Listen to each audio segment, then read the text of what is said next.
What is up? Hopefully you guys are having a wonderful day. Back with some more Final Fantasy 16 gameplay for you. And today, guys, I'm going to be doing a video a little bit differently than my other videos. Because you might be thinking, well, damn, he always talks about how much he loves Final Fantasy 16. But it seems like he makes his videos talking about how he would change everything or how he wished some things were different. And I'm only doing them just because I do love this game a lot and wish some things be a little bit more different. You can say more nitpicky or whatnot. But when you have a lot of passion for something like I do Final Fantasy, you can't really blame me. So today I'm going to be talking about something I absolutely love. Now before I get into it, I do want to say this right now. Obviously, spoilers in this video. If you have not played and beaten the game, turn the video off now until you have played and beaten the game. Without further ado, let's get right into it. Now, I don't know if maybe Yoshi P was being, overly humble, or maybe he was being brutally honest and just happened to, prove the adage right in terms of a broke clock is right twice a day. Because if there's one thing he really did extraordinarily well, and better in my opinion than any other one before it, is that he really delivered, in my opinion, the best romance in terms of Clive and Jill from Final Fantasy 16. That says a lot because Final Fantasy had a lot of great romances. I think before this game, my personal favorite had been Tidus and Yuna, but I think these two even proved better than that, and it proves the whole thing that maybe Fire and Ice do mix. But why does Clive and Jill work? What makes it so different to these two characters compared to other Final Fantasy games? Well, let's delve right into it. I think there are two factors that really stand out for me in their relationship and why I really love it a lot. And the first factor is it feels natural.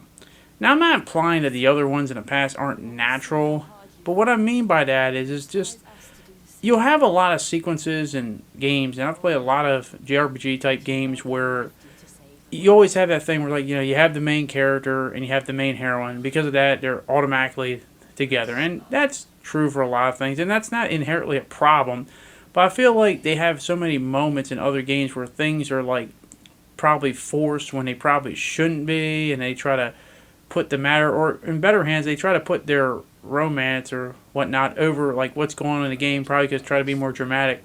But with Jill and Clive, what I love the most about it is that while the romance is a part of this game, it's a lot of times more in the background. It's not in the front and center of the main thing in the game. Both these characters have their own trials and tribulations. And I love that they bond over that suffering and trauma. Both these characters went through about 13 years each of basically being slaves. Both of them can bond over being dominants and having their powers used, against their own will a lot of times, regardless of what the situation entails, and thinking their power is basically a curse because so many people either A, look down upon them or fear them, but regardless of the reason, both of them can bond over that. And whenever they're both around each other, it just feels natural.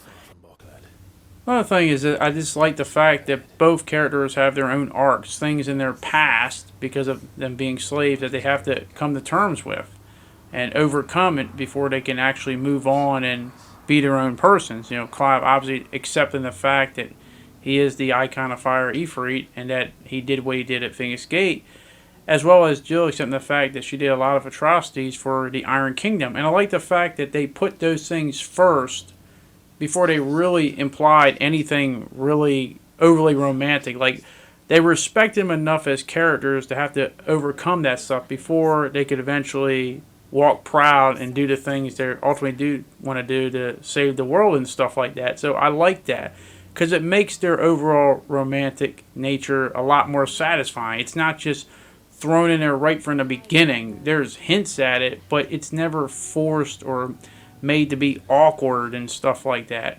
So when you do finally get to the sequences of, obviously this one right here, the beat sequence, which I'm just going to say this right now, guys, this is one of my all-time favorite sequences in a Final Fantasy game. Because I know if you're just watching out of context, you're like, oh my god, they're both naked on the beach. You're like, oh my god, everyone's going to have a field day with that. But see, that gets to my second part of why I think this romance really works and why it's my favorite. And it wasn't one I came up on my own. I think someone I watch online was watching the sequence, and I think they said it best. What makes this scene work so well, and it's why their relationship works so well, is the key word mature. Clive and Jill are not teenagers. They are adults.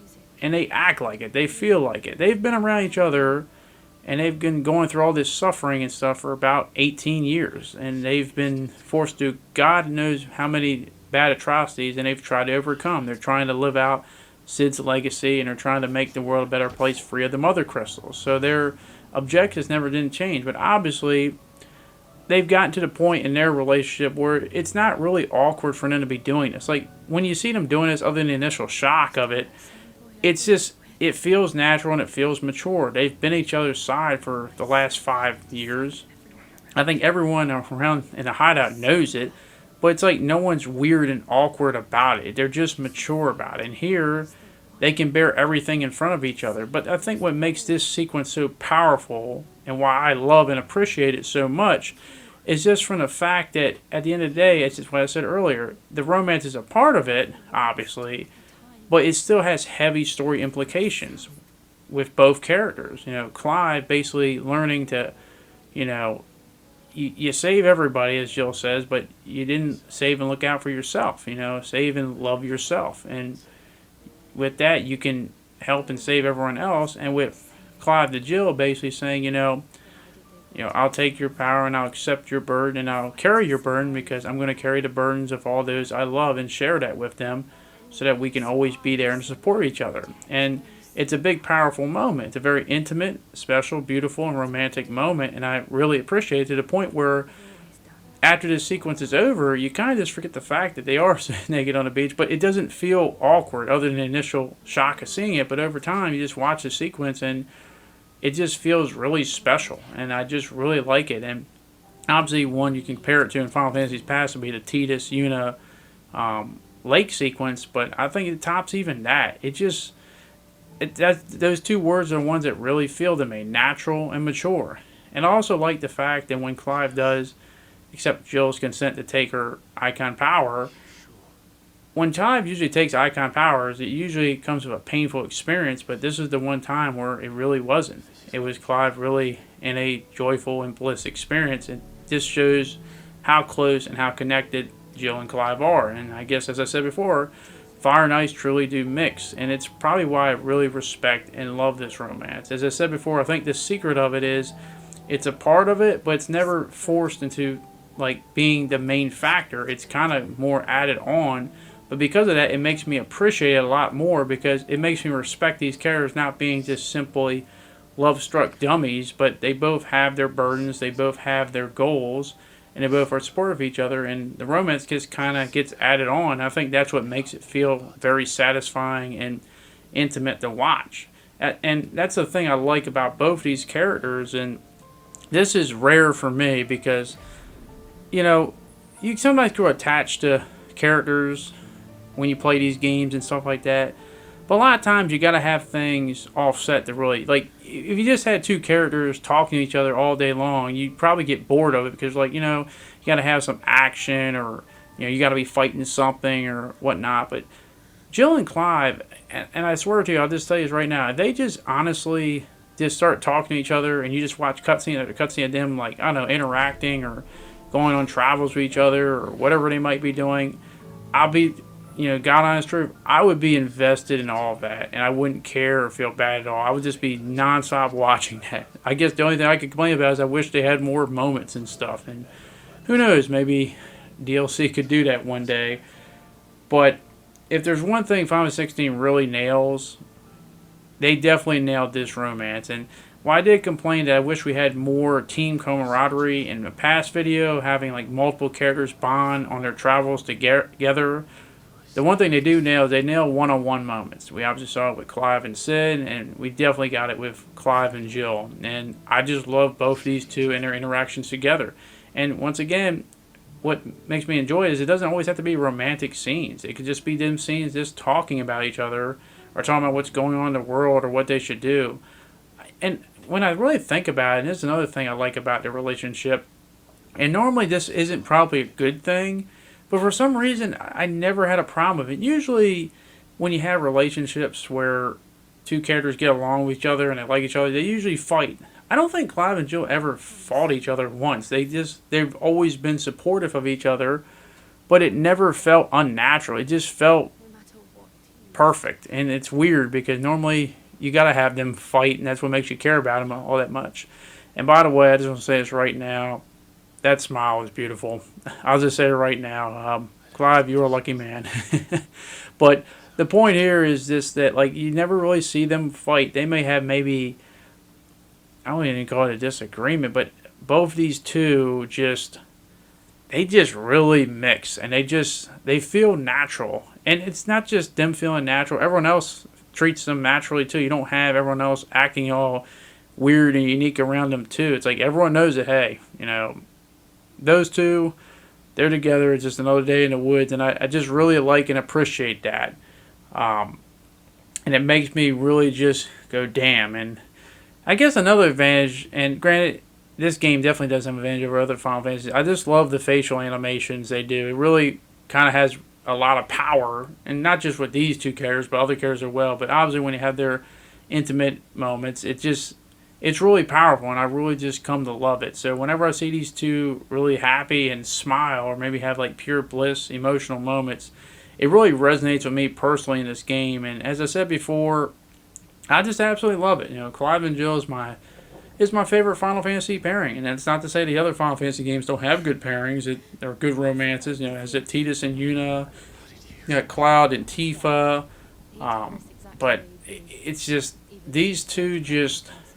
I don't know, man. Just damn, they just go together. Fire and ice mix well together, and I absolutely love it. And this is coming from a guy who's not really a big romantic person in saying right, but these two multiple times got me really emotional. I'm not gonna lie, and combine that with the whole thing of how it goes down and how it ends. I'm not gonna get too much in depth with that because I think I could say that for another video.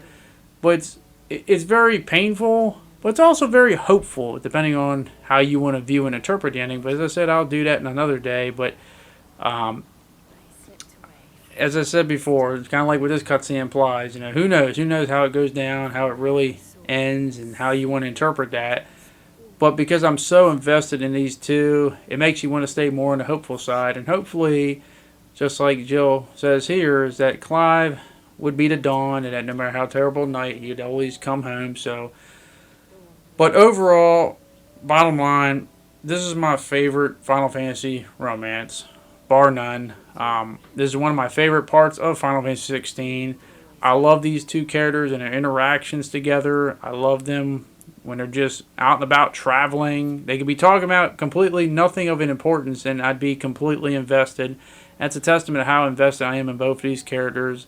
I love them to death, and as I said, that's one thing Final Fantasy 16 really nailed is those one-on-one interactions. As I said, with Clive and Sid, Clive and Joshua, Clive and Gav, and then Clive and Jill. And I give them a lot of credit, and as I said, Yoshi P, I don't know if you're being overly humble, or maybe you're just being honest, but you really nailed this one, and hopefully, maybe one day, not trying to imply, but maybe one day, after time has passed, maybe you'll give a definite answer to the question a lot of people have been asking, and that may be a hint in a future video I have is, maybe you'll give us more content to have of Clive and Jill, and maybe you'll give what a lot of people hope to see one day is these two possibly reuniting, even though, hey, it could be sad, tragic, but as I said, that's how some people view the ending, some people have it, and I guess that's just the nature of an ambiguous ending, but nonetheless, I love these two together.